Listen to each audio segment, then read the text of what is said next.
Good evening, everyone. It's a pleasure for me to be here in Madrid among giants who fight the same battle as I do in different countries to defend the family, which under God is my greatest love. Livia, my wife, Aurora, my daughter, I love you. Today I would like to share a reflection that has been shaped by my personal journey in the study of the moral and social foundations that sustain human dignity. Recently, I have taken on two roles that have transformed my view of the world, as husband and as a father. These responsibilities have taught me something essential. The transformation of society begins within each of us, especially within our families. The family, this small institution, is where the deepest bonds are formed with the fewest number of people.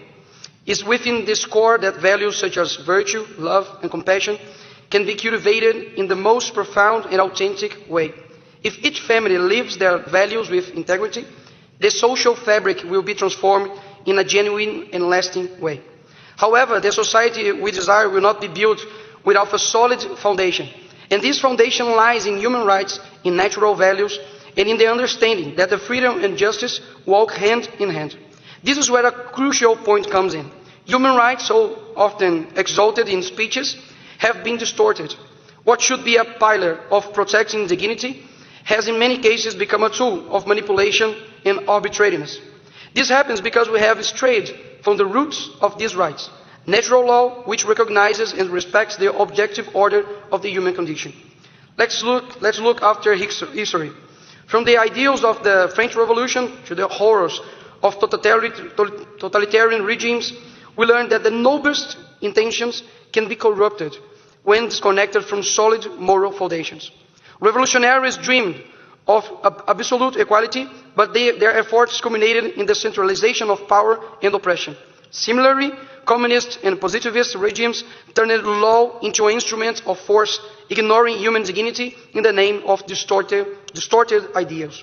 And here lies their intersection with our individual lives.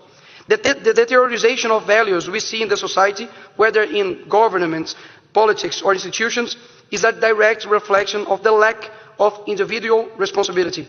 We often wait for change to come from distant systems, leaders, or organizations. However, true transformations begins in the heart of each person, within each home. These transformations requires the courage to face our own weakness and cultivate virtues in our everyday life.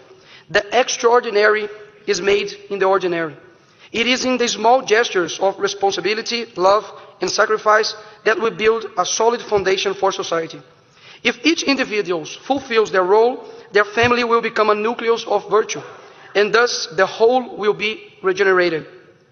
In politics, for example, we see how the detachment from morality produces mediocre leaders, incapable of dealing with real challenges. The same happens in education, where many seek only titles, forgetting their true excellence lies in serving others and cultivating wisdom. This cycle of mediocrity can only be broken when we understand that the true progress is not found in the pursuit of external recognition, but in the internal commitment to the common good. Therefore, the call to action is clear. We need to return to the foundations both individually and socially. We must strive to live according to natural law and the words of Jesus Christ, who teaches us to distinguish the just from the unjust, the honest from the vile. This means abandoning complacency, stopping the blame of external systems, and taking responsibility as children of God in the political arena. He is my greatest reference, and I affirm, if we look to him and not to ourselves, it is certain that we will find refuge from the pains of this world. Illegal prisons, judicial dictatorship, censorship, and persecution of opponents are the pains Brazil is feeling right now. And many are standing strong because they are fully convinced that we are just passing through this life. But we will pass with courage, perseverance, and faith. Because as a saying in my country goes, I'm a Brazilian and I never give up. So, how are you going to defeat abortion? Not only by defending life, but creating life. How are we going to defeat feminism? By teaching our sons and daughters to be virtuous. How are we going to defeat gender ideology? With education at home.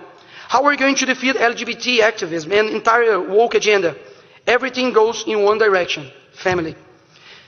That's why it's so important to return to our individual responsibility.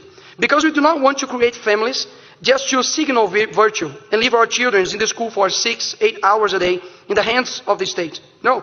We want to form families to, above all, lead our children to heaven.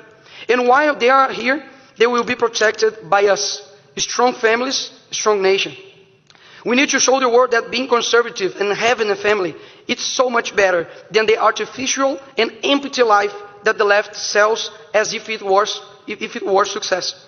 The real challenge is not living life as a slave to our own desires and doing what makes you happy, but rather sacrificing every day to keep your family strong enough to resist this corrupt world. Even with all the daily attacks from the left, which are many, of course, our mission is made in the day-to-day, when no one is watching, when our character is forged and we are building ourselves. And since we are part of a world, this individual construction matters a lot.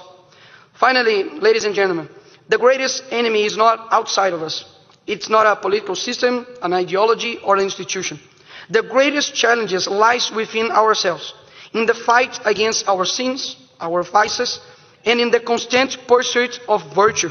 May we face this challenge with responsibility and an understanding of the gravity of our actions. After all, they can transform the world. Love, fight, and live this life with the intensity it deserves. The voice of many, not the agenda of a few. We will prevail. Thank you so much. Thank you.